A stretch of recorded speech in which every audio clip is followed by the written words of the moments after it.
What is up, ladies and gentlemen? It's your boy Goblin. Today we are coming in with my Q&A video. Hope you guys do enjoy this video. Drop a like if you do. And also ask me some more questions in the comment section below using the hashtag AskGoblin. You can ask in the comments or on Twitter. Either way, just tag me in the tweet if you do it via Twitter. And if you do it here, just use hashtag AskGoblin in the comments. Also, don't forget to check out my second channel in the description below and subscribe to that if you guys want to see me do some Let's Play videos and such. So without further ado, let's dive into the Q&A. So, question 1 from Its Identity, hashtag AskGoblin, what was the best drug you have done and would you recommend it? Well, I mean, I don't really recommend ever doing any drugs past weed, quite honestly. I wouldn't even recommend weed if you don't do anything, but if you do, most of the viewers on this channel probably have some experience with drugs, so I mean, the best drug I've ever done, honestly, would probably be acid, but I wouldn't necessarily recommend doing it because I just don't ever recommend going past weed, honestly, because past the point of weed, it's a pretty slippery slope, so I wouldn't ever recommend going past that. But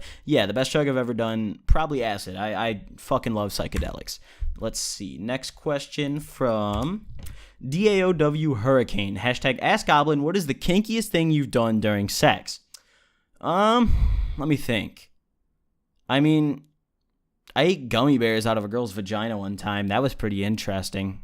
So, I don't know. I guess that pretty much. I mean, yeah, I guess eating gummy bears out of a girl's vagina is the kinkiest thing I've ever done that I can think of at the moment. Next question from Kel Cola, hashtag AskGoblin. A side question from Sex and Drugs. What got you into YouTube? Well, this is an interesting little story. There was actually two things that got me into YouTube. First off, it was White Boy 7th Street. You know, back in middle school, I watched a fuck ton of White Boy 7th Street, and so did all of my friends who I played COD with back then, like all my IRL friends. You know, we'd all sit there at the lunch table talking about, you know, the newest White Boy video and stuff like that. And he was, back when he was like really starting to grow in like the BO1 days and like MW3 and like MW2 and stuff like that, he was super, super entertaining, and we were all watching him, and he kind of inspired me because I was like, oh, wow, well, you know, I want to be like White Boy. I want to make COD commentaries. And the other part of it that is what actually got me started like officially doing YouTube is me and a couple friends of mine made a clan called DCM, and you know, it was just like a little clan tag thing. It wasn't anything serious, and we made a clan channel where we were a search and destroy clan, and we put up like our best SND gameplays. We'd put up like a 15 kill game in SND and call it like awesome and shit like that. We were like, oh, this is crazy, we got 15 kills in SND, and like we were like 7th graders, so it was just like incredibly impressive. So, you know, we were uploading those, and I was the commentator because I was the only kid who had like a decent mic. So they made me the commentator, and I was really shit. Like I kept saying and like every 2 words, but like, you know, it kind of got me into that. And you know, what we would do is like just take our gameplays, and like I was the only one with a PVR too, so I did the recording. I bought a PVR for this clan. Like I did the recording and the commentating. I basically did the entire YouTube side of the team, and then like sometimes I'd do a dual com with friends. Like, you know, the leader of the clan would come over to my house, and like we'd make a dual com and like talk about the clan and stuff like that, and like how to join. And like we had 30 subscribers, and we thought we were like the shit. We were like, yo, we got 30 subs, we're killing it out here, boys. And like we'd go into lobbies against like other 6-mans and shit talk them to get them to back out and clan battle us, and like that's how we'd like operate our clan. We just shit talk other parties and like clan battle them. It was a lot of fun. So those two things are what got me into YouTube, mainly White Boy 7th Street and my old, you know, search and destroy clan that I made with friends. You know, it was pretty fun. I'm pretty glad that we made that clan, because if not, I don't know, I probably would have done YouTube, but it would have taken me a little longer to get it started, because, you know, I never had my personal channel until like after that clan ended. The only channel I had at that time was the clan channel.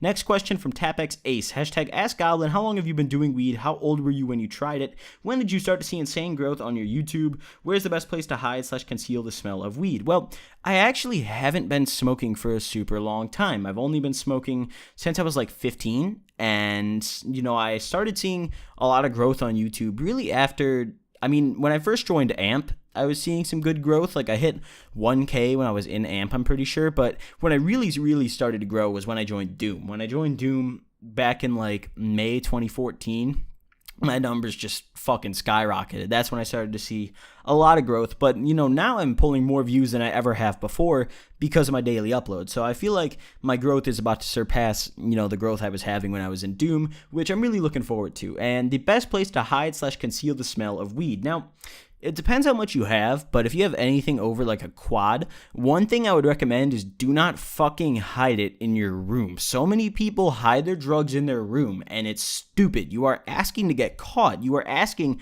for your parents to find it. Now, if you live on your own, that's not a problem. But, if you live with your parents or whoever it is that you live with, if they're looking through your room for drugs or like you're worried they're going to find it because they wouldn't approve of it, don't hide it in your room. Most of my drugs, unless it was like a small amount, I would never stash in my room. Put it in obscure places. Like, for example, put them, like in the garage. I have all these little plastic like storage tins. I just put them in there under like Christmas ornaments and stuff. Or like I'd cut open a stuffed animal and put like Molly in there and shit like that. Like, it's just, you gotta be creative. You can't just push it under your mattress. That's the most simple place. Like, I highly recommend not hiding drugs in your room. Just find a more creative place. And it may be a hassle to get to them, but it's worth it. And would you rather have to go through a hassle to get to your drugs or get caught and lose it all? Just think of it that way. Seattle Kid 206 hashtag Ask Goblin. Are you dating anyone right now? Nope, I am not dating anyone right now. WAOW Clutch hashtag Ask Goblin. Would you rather never be able to have sex or never be able to do any drugs? That's an easy ass question. Never do any drugs. I would probably die if I could never have sex, but I could live with not doing any drugs. I'm okay with that. Benji Live says hashtag Ask Goblin. What drugs would you recommend if you were looking to expand onto something other than weed? Now, I just talked about this. I don't recommend expanding past weed, but if you were going to, like if you were dead set on it and nothing was going to stop you, I would recommend psychedelics. Probably acid, shrooms. I don't know about Molly because that's like kind of a psychedelic, but it's not so much a visual thing. It's more a mental thing, and Molly also really fucks you up in the head long term if you do it pretty often. So probably acid. Honestly, I definitely recommend acid or shrooms, one of those two. Probably acid just because it's my personal favorite, but really up to you. Some people like shrooms more than acid. Some people hate acid, but definitely psychedelics. I am a advocate for LSD. But anyways, next question from Atomic. Hashtag Ask Goblin. How do you recommend hiding different drugs? Like, where should you hide weed, liquor, and pills? Now, I pretty much just answered this, but with liquor, it's a little bit different. With weed, like I said, never put it in your room. With pills, pills you can get a little creative with because they don't take up as much space and they don't smell. So you can do some real weird things. Like I had this little thing of chapstick, and I used to put a couple Adderalls in there and just close up the bottom. Or like, for example, like in my computer tower, I have a friend who used to open his computer tower and like duct tape cocaine to the top of it and like close it because his parents wouldn't unscrew his computer and mess with it because they didn't know anything about computers. So like, with pills, you can do some pretty creative things, but I still recommend never hiding drugs in your room unless it's like a really, really out of reach place. And with liquor, it depends what you have. If you have some clear vodka, put it in a water bottle. Honestly, I've put vodka in water bottles and just put it in my fridge and like put it in the back corner so my mom wouldn't grab it to let it get cold so I could enjoy it and not gotten caught. I've yet to get caught doing that. With dark liquor, it's a little different.